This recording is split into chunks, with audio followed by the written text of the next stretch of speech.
जय Jagannath. Welcome back to mind brain YouTube channel. तो आज हम स्टार्ट करते हैं अपना पार्ट। ये है स्टाइलिंग एंड फ्लेक्स बॉक्स। तो स्टाइलिंग एंड फ्लेक्स बॉक्स क्या है? तो रिएक्ट नेटिव में हम लोग सी एस एस के जगह पे ये कैसे सी एस एस यूज़ करते हैं, तो मैं आपको वो बता रही हूँ। तो रिएक्ट नेटिव में हम लोग सी एस एस ऐसे नहीं यूज़ करते जैसे कि नॉर्मली रिएक्ट नेटिव में सी एस एस यूज़ होता था। तो यहाँ पे हम लोग सी एस एस ऐसे यूज़ करते हैं स्टाइल शीट में। तो ये फर्स्ट हम देखते हैं कि स्टाइल शीट क्या है। Flex box, flex direction, justify content and spacing.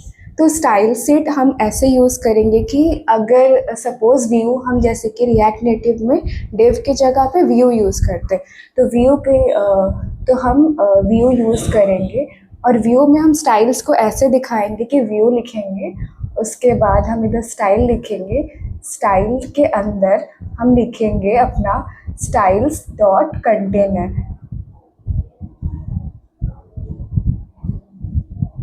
तो आप सोच रहे होंगे कि ये स्टाइल डॉट कंटेनर क्या है। तो हम लोग ऐसे यहाँ पे स्टाइल ऐसे लिखा जाता है रिएक्ट नेटिव में, और इस कंटेनर के ये कंटेनर के अंदर हम स्टाइलिंग करेंगे और स्टाइलिंग यूज़ करेंगे फ्लेक्स बॉक्स, फ्लेक्स डायरेक्शन और justify content and spacing use करके, पैडिंग वगैरह। तब हमें अगर स्टाइल यूज़ कर लिखना है तो हम कैसे लिखेंगे? जहाँ कि हम इधर लिखेंगे स्टाइल डॉट कंटेनर, तो हम ऐसा कुछ लिखेंगे कि स्टाइल लिखेंगे, कॉन्स्ट स्टाइल। स्टाइल लिखने के बाद इधर लिखेंगे स्टाइल शीट डॉट क्रिएट। फिर उसके अंदर हम स्टार्ट करेंगे स्टाइल्स लिखना। तो स्टाइल्स हम ऐसे लिखेंगे, कंटेनर लिख दिए। कंटेनर लिखने के बाद अगर हमें ये फ्लेक्स बॉक्स यूज़ करना है, फ्लेक्स बॉक्स के अंदर ही हम अपना विड्थ, हाइट वो सब दे सकते हैं। तो उस कंटेनर के अंदर हम ऐसा कुछ लिखेंगे कि विड्थ लिखेंगे। फिर अब जितना मुझे विड्थ लेना है 100% अगर मैं ले रही हूँ तो 100%, हाइट ऐसे हम सब रिएक्ट नेटिव में सी एस एस ऐसे लिखते हैं कि ऑब्जेक्ट के हम लोग इधर ऑब्जेक्ट यूज़ करते हैं, जावास्क्रिप्ट ऑब्जेक्ट यूज़ करके एक स्टाइल को क्रिएट करते हैं। तो यहाँ पे ऐसे ही हम लोग रिएक्ट नेटिव में सी एस एस यूज़ करते हैं। Instead of C S S file हम स्टाइल शीट यूज़ करते हैं। कोई भी फाइल लिखेंगे उसके नीचे हम लोग अगर सपोज मैंने एक होम करके फाइल बनाया है तो उसमें मैं लिखूंगी home dot style sheet dot C S S, ऐसा कुछ मेंशन करके हमें लिखना है। तो फ्लेक्स बॉक्स वही है कि एक कंटेनर के अंदर उसका हम कितना उसका पैडिंग लेंगे, मार्जिन कितना लेंगे, वो सब चीज़ हमें यहाँ पे मेंशन करना होता है। फ्लेक्स डायरेक्शन वो है कि फ्लेक्स डायरेक्शन हम जब लिखेंगे कोई भी स्टाइल में, तो फ्लेक्स डायरेक्शन यहाँ पे हमें मेंशन करना होगा कि वो रो में जाएगा या कॉलम में जाएगा। तो उस अकॉर्डिंग इस कंटेनर का, ये हमारा जो हम यूज़ किए हैं सी एस एस के लिए, उस कंटेनर का वो रो और हाइट, सॉरी रो और कॉलम फिक्स करता है। उसके हाइट के हिसाब से आपको वो परसेंटेज वगैरह आपको सेट करना होगा।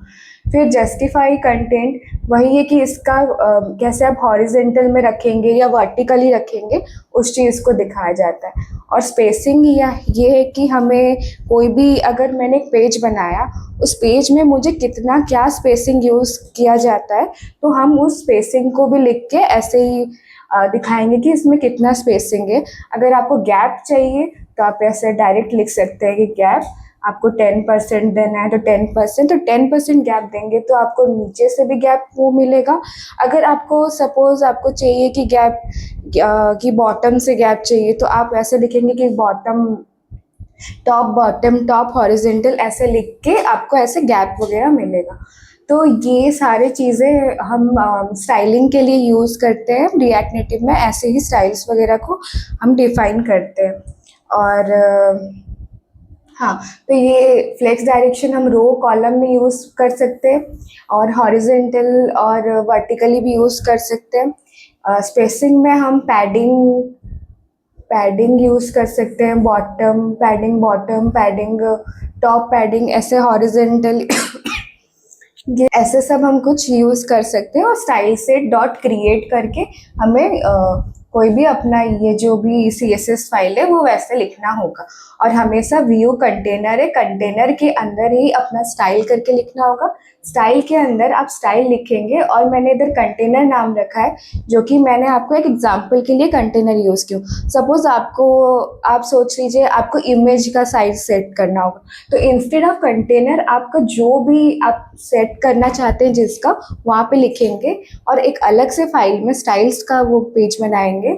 उस पेज में पर्टिकुलरली आप स्टाइल डिफाइन करके उसको स्टाइल सेट क्रिएट करके उसके अंदर जो भी weight, height, flex, direction, gap जो भी देना है आप देंगे। इससे क्या होता है कि पर्टिकुलर उस पेज का स्टाइल आप सेट कर रहे हो और उसको हम चेंज नहीं कर सकते। तो मतलब आप उस स्टाइल सेट वाले पेज में उस पर्टिकुलर उस पेज का ही आप स्टाइल इसमें लिख रहे हो। तो यही है हमारा style set, styling and flex box.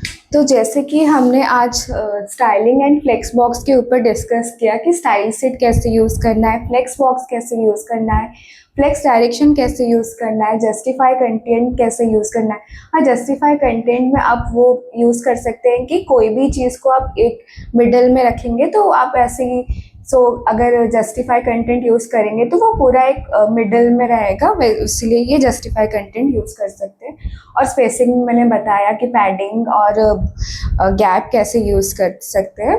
तो इसी के साथ मेरा आज का टॉपिक है स्टाइलिंग एंड फ्लेक्स बॉक्स रहा। अगर आपको मेरी वीडियोस को जानना है कि कब कैसे क्या हो रहा है और उसमें आप इंटरेस्टेड है कब ये वीडियोस आएगा, तो ये वीडियोस वेडनेसडे को आएगा और आप वेडनेसडे में आप ये सारी चीज़ें देख सकते हैं। और मेरे हर वीडियोस वेडनेसडे में ही आने वाला है, हर वीक के वेडनेसडे में ही आने वाला है।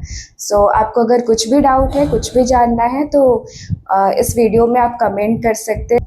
अगर आपको ये वीडियो अच्छा लगे तो प्लीज़ वीडियो को लाइक कीजिए और अगर आपको कुछ जानना है तो प्लीज़ चैनल को सब्सक्राइब कीजिए। और इसी के साथ जय जगन्नाथ।